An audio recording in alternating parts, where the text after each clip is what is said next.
सबको जय मसीह की। मेरा नाम पास्टर कैलाश पठारिया है और मैं गॉड विजन मिशन चर्च नई दिल्ली का पास्टर हूँ। और मैं आज आप लोगों को यूहन्ना की पुस्तक पहला यूहन्ना उसका दूसरा अध्याय 15 से 17 वचन के बारे में समझाना चाहता हूँ। तो कृपया ध्यान से सुनिएगा और आशा करता हूँ कि आप सभी लोग पूरा वीडियो देखेंगे ताकि आपको इन वचनों से बहुत आशीष मिल सके। तो यहाँ पे पहला यूहन्ना दूसरा अध्याय 15-17 में लिखा हुआ है। 15 वचन कहता है, तुम ना तो संसार से और न संसार में की वस्तु से प्रेम रखो। यदि कोई संसार से प्रेम रखता है तो उसमें पिता का प्रेम नहीं, क्योंकि जो कुछ संसार में है अर्थात शरीर की अभिलाषा, आंखों की अभिलाषा और जीविका का घमंड, वह पिता की ओर से नहीं परंतु संसार ही की ओर से है। और संसार और उसकी अभिलाषाएं दोनों मिटते जाते हैं, पर जो परमेश्वर की इच्छा पर चलता है वह सर्वदा बना रहेगा। ठीक है। और इसमें देखिए 17वां वचन, और संसार और उसकी अभिलाषा दोनों मिटते जाते हैं, पर जो परमेश्वर की इच्छा पर चलता है वह सर्वदा बना रहेगा। तो यहाँ 15 वचन कहता है, तुम ना तो संसार और ना संसार की वस्तुओं से प्रेम रखो, है ना। तो यहाँ पे आप देखिए कि कहा जा रहा है ना संसार से और ना संसार की वस्तु से प्रेम रखना। परंतु आपको बता दो हम रहते कहाँ पर हैं? हम संसार में रहते हैं। अगर हम संसार में रहते हैं तो हमें संसार की वस्तु भी चाहिए, हमें संसार की सारी बातें चाहिए, सारी सुविधाएं चाहिए, है ना। इसलिए हम लोग जो है इस बात को कैसे ग्रहण कर सकते हैं कि संसार से प्रेम नहीं करना और संसार की वस्तु से प्रेम नहीं रखना, ये कैसे हो सकता है? लेकिन मैं आपको बता दूं कि यदि आप उत्पत्ति की पुस्तक में देखेंगे तो वहां पर आदम और हव्वा जिन्होंने पाप किया और पाप करने के बाद संसार का अधिकार शैतान के हाथ में सौंप दिया। तो जब आदम हव्वा ने पाप करने के बाद शैतान के हाथ में पूरा अधिकार इस संसार का सौंप दिया, तो जो संसार का अधिकार, संसार की वस्तु का अधिकार किसके हाथ में हो गया? शैतान के हाथ में हो गया। और शैतान ने पूरे संसार को जो है अपने वश में कर लिया और अपने तरीके से वो चलाने लगा। अपनी युक्तियां वो जो है, जो परमेश्वर से दूर करने वाली बातें जो है शैतान हमारे जीवन से और मनुष्य के जीवन से पूरी करने लगा, क्योंकि शैतान चाहता था कि वो परमेश्वर से अलग एक संसार बनाए। और उसने इस कोशिश को जो है आदम और हव्वा के हाथों से संसार के अधिकार को छीनने के द्वारा करी। लेकिन आपको बता दूं, वचन ये भी कहता है कि यीशु मसीह ने कहा कि संसार को मैंने जीत लिया है। अब यीशु मसीह ने संसार को जीत लिया है ना। और पहले किसके हाथ में था संसार? शैतान के। और अब यीशु ने संसार को क्या कर लिया है? जीत लिया है। तो मैं आपको आगे बताऊंगा कि यीशु ने किस प्रकार से संसार को जीत लिया। पहले मैं आपको बताना चाहता हूं इसके बारे में। लिखा है कि 16 वचन में, क्योंकि जो कुछ इस संसार में है अर्थात शरीर की अभिलाषा, आंखों की अभिलाषा और जीविका का घमंड, वो पिता की ओर से नहीं परंतु संसार की ओर से। 3 चीज यहाँ बताई गई है। वो बताया गया है शरीर की अभिलाषा।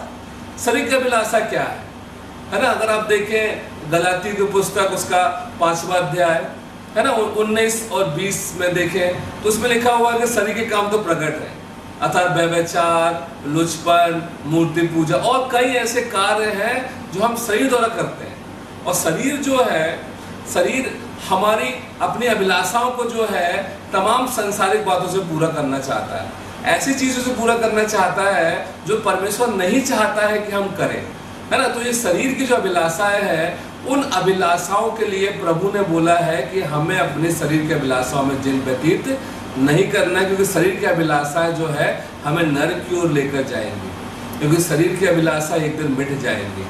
ठीक है ना। तो शरीर की अभिलाषा आप समझ गए, जो शरीर अपने आप को तृप्त करना चाहता। मैं ये नहीं बोल रहा हूँ कि शरीर की अभिलाषा में आप भोजन नहीं करना है। अभिलाषा शब्द अलग है और शरीर की जो जरूरत है वो अलग है ना। अभिलाषा मतलब लस्ट, और जरूरत का मतलब है कि जो हमारे शरीर की और जीवन के लिए आवश्यकता है। मैं ये नहीं बोल रहा आपको जूते, कपड़े, भोजन, पानी ये सब नहीं करना। मैं नहीं बोल रहा हूँ कि आपको किसी के साथ मतलब अपनी पत्नी के साथ सेक्स नहीं करना है, व्यभिचार नहीं करना है ना। तो वो ये नहीं बोल रहा हूँ। मैं ये बोल रहा हूँ कि जो अभिलाषाएं हैं, जो बुरी बातें हैं, जो परमेश्वर से हमको दूर करते, जो परमेश्वर ने मना की है, वो सब शरीर की अभिलाषाएं हैं जिनके बारे में परमेश्वर का वचन कहता है कि हमें उससे दूर रहना है, क्योंकि वो परमेश्वर की ओर से नहीं। और वैसे आंखों की अभिलाषाएं क्या है? अब जब बाहर जाते हो तो आपकी आंखें जो है वो गलत काम करने के लिए तैयार हो जाती है। कई बार कई लोग जो है अपनी आंखों को तृप्त करने के लिए पॉर्न मूवी देखते हैं, पॉर्न फिल्म देखते हैं। कई लोग, जैसे यीशु ने कहा, अगर तुम किसी स्त्री को देखते हो तो आप उसको गलत निगाह से देखो तो आपने उसके साथ व्यभिचार कर लिया।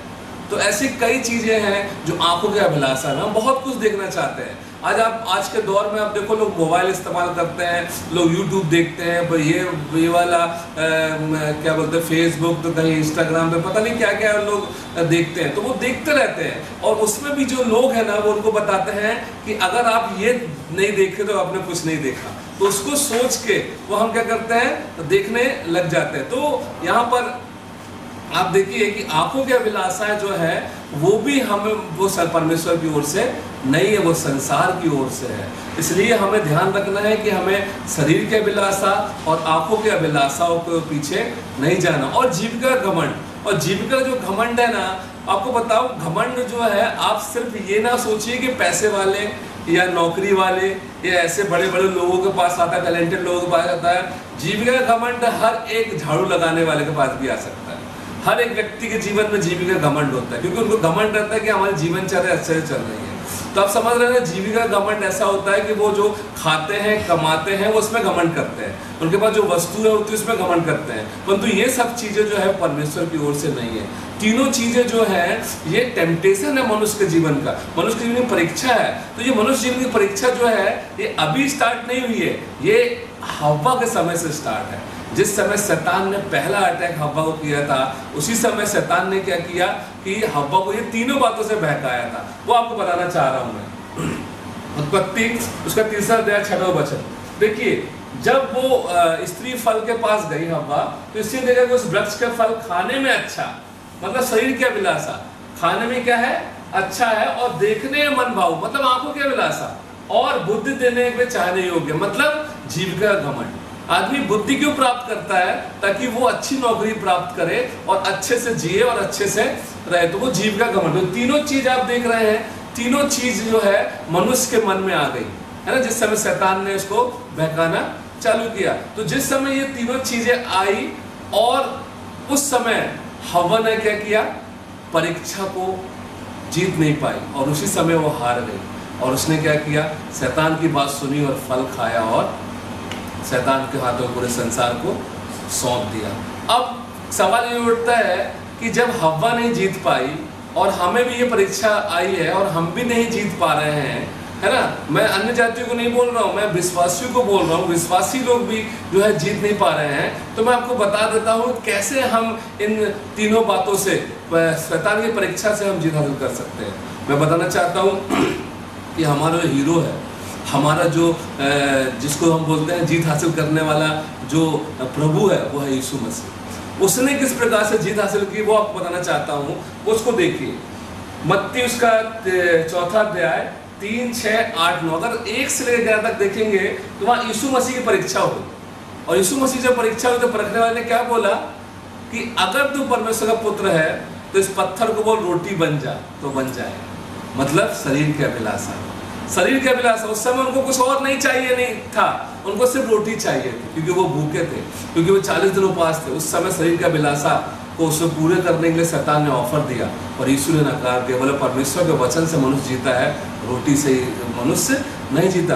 दूसरी परीक्षा, शैतान क्या यीशु मसीह कहाँ ले गया, कंगूरे पे ले गया और बोले तो अगर यहाँ से कूद जाएगा है तो जो है परमेश्वर स्वरूप को बेच के तुझे हाथों हाथ उठा लेंगे। तो यीशु ने बोला नहीं, वो वहां पे क्या है, वो है जीविका घमंड। मतलब तुम्हें घमंड नहीं कि तुम परमेश्वर के पुत्र हो और जब तुम कूदोगे तो तुम्हें वो स्वर्गदूत आके बचा लेंगे, वो जीविका घमंड था। पर प्रभु ने बोला कि परमेश्वर की परीक्षा नहीं करना। उसके बाद तीसरी जो परीक्षा हुई, संसार उसको पहाड़ पे ले गया यीशु मसीह को और पूरा संसार का वैभव दिखाया और सारी चीजें संसार में सब कुछ दिखाया और कहा कि अगर तू मुझे झुककर प्रणाम कर ले तो मैं सारी संसारिक वस्तु तुम्हें दे दूंगा। तो यीशु ने वहां पे क्या आया, आंखों का अभिलाषा। आंखों का अभिलाषा को भी यीशु ने क्या किया, बोला कि मुझे सिर्फ परमेश्वर, लिखा है कि सिर्फ प्रभु परमेश्वर की उपासना कर और उसी को प्रणाम कर, है ना। तो यहाँ पर आप देख रहे हैं तीनों चीजें जो है, जो शरीर की अभिलाषा, आंखों की अभिलाषा और जीव का घमंड, तीनों चीजों पर जीत किसने हासिल की? यीशु मसीह। और वो हमें क्या करता है? जीवत मतलब जयवंत के उत्सव में लिए चलता है। वो हमेशा जीत दिलाता रहता है और वो हमारी कमजोरियों को जानता है। वो सारी हमारी कमजोरियों क्या करता है? वो जानता है। इसलिए यहाँ पे आप देखिए कि जब हमारी जो परीक्षाएं आती है तो किस प्रकार से वो हमें परीक्षाओं से निकालता है। इस वचन में देखिए, अब जैसे पहला कुरिन्थियों 10वां अध्याय 13 वचन में लिखा हुआ है, तुम किसी ऐसी परीक्षा में नहीं पड़े जो मनुष्य को सहने से बाहर है, और परमेश्वर सच्चा है, वो तुम्हें सामर्थ्य से बाहर परीक्षा में न पढ़ने देगा, वरन परीक्षा के साथ निकास भी करेगा कि तुम सह सको। कि प्रभु ने यहाँ पर हमको किसी ऐसी परीक्षा में नहीं डाला जिससे हम सह ना सके, हमारे सहने से बाहर है। प्रभु हमें उन परीक्षाओं से गुजरने के लिए देता है जिसको हम सह सकें, क्योंकि प्रभु ने खुद उस परीक्षा से गुजर कर उस पर जीत हासिल की, और उसने हमें उनको मालूम था कि हम लोग इस बात से जीत हासिल नहीं कर पाएंगे। इसलिए वो जो है वो खुद आए और इस संसार में शैतान की तीनों जो अभिलाषाओं की परीक्षा थी, तीनों परीक्षाओं में जीत हासिल की। और जब उन्होंने जीत हासिल की तो हमें भी जो है वो ये सिखाते हैं कि हमें भी जीत हासिल करना चाहिए। लेकिन हमारे पास इतनी सामर्थ्य नहीं, इतनी ताकत नहीं है कि हम अपनी सामर्थ्य से, अपनी बुद्धि से, अपने ज्ञान से जीत हासिल कर सकें। मैं आपको बताना चाहता हूँ कि शैतान बहुत चतुर है, शैतान बहुत धूर्त है, क्योंकि वो स्वर्गदूत था पहले, और हमारे पास इतनी ताकत नहीं है कि हम स्वर्गदूत की जो शैतान था उसकी ताकत को, उसकी चतुराई को हम लोग उससे लड़ सके या उससे जीत हासिल करें। हमारे अंदर ऐसी ताकत, लेकिन परमेश्वर ने जो पवित्र आत्मा हमको दिया है, पवित्र आत्मा के द्वारा जो है हमें सामर्थ्य मिलती, ताकत मिलती, ताकि हम शैतान की सारी युक्तियों को अपने जीवन से नकार सके और उसको उसमें जीत हासिल कर सके। और उसके लिए हमारी सहायता पवित्र आत्मा करता है। उसके लिए हमारी सहायता कौन करता है? यीशु मसीह करता है। तो अगर आप इसमें वापस जाएं उन वचनों में, तो इसमें लिखा हुआ है कि यूहन्ना 17वां वचन में, कि यहाँ पे लिखा है कि और संसार और उसके अभिलाषा दोनों मिट जाते हैं, पर जो परमेश्वर की इच्छा में चलता है वह सर्वदा बना रहेगा। अब आप बताइए कि परमेश्वर की इच्छा क्या है? क्योंकि परमेश्वर की इच्छा पर चलने वाला व्यक्ति जो है वो सर्वदा बना रहेगा। मैं जानता हूँ, आप जानते हैं कि हम लोग कोशिश करके भी है ना जो आज्ञाओं को पालन करने में क्या असफल रहते हैं। लेकिन आपको बता दूँ, परमेश्वर की इच्छा ये है कि हर एक मनुष्य जो है यीशु मसीह विश्वास करे, और यीशु विश्वास करने के द्वारा ही आप आज्ञाओं का पालन कर सकते हैं। यीशु विश्वास करने के द्वारा ही आप शैतान की सारी युक्तियों से जीत हासिल कर सकते हो। इसलिए मैं आपसे बोल रहा हूँ, आपको यीशु विश्वास करना है और यीशु को फॉलो करना है ना। अगर आप यीशु विश्वास करेंगे, यीशु को फॉलो करेंगे, तो वो आगे आगे और आप पीछे पीछे। जब शैतान की जो चाल है, जो तीर है, जो हमारे जीवन में आएंगे, जो परीक्षा है जो हमारे जीवन में आएंगे, तो उसको कौन हमको जीत हासिल दिलाएगा? यीशु मसीह हमें जीत हासिल दिलाएगा, क्योंकि वो हमारा कमांडर है। वो हमें लेके चलता है जयवंत के उत्सव में। तो मैं आप लोगों को इनकरेज करना चाहता हूँ कि यीशु को विश्वास करें, है ना, यीशु से प्रेम करें। और परमेश्वर की इच्छा है कि आप सब लोग जो है यीशु के पीछे चलें, क्योंकि यीशु के पीछे चलने वाले कभी भी हार नहीं मानेंगे, और कभी भी वो हार नहीं जाएंगे, कभी निराश नहीं होंगे और कभी लज्जित नहीं होंगे। तो मैं आप लोगों से बोलना चाह रहा हूँ कि आप लोग यीशु मसीह के पीछे चलिए। और यीशु मसीह के पीछे चलने का मतलब है कि उसके बारे में जानना। उसके बारे में जानने के लिए आपको वचन पढ़ना बहुत ज़रूरी है। अगर आप परमेश्वर का वचन पढ़ेंगे तो उसके बारे में जानेंगे कैसे उसने हमारे लिए जीत हासिल करी। जितना आप उसके बारे में जानेंगे उतना आप उससे प्रेम करेंगे और उस पर विश्वास करेंगे। तो लिखा है, जो परमेश्वर की इच्छा पर चलता है वह सर्वदा बना रहेगा। परमेश्वर की इच्छा यीशु विश्वास करना है। अगर आप यीशु विश्वास करते रहेंगे तो आप सर्वदा बने रहेंगे। ठीक है, जय मसीह।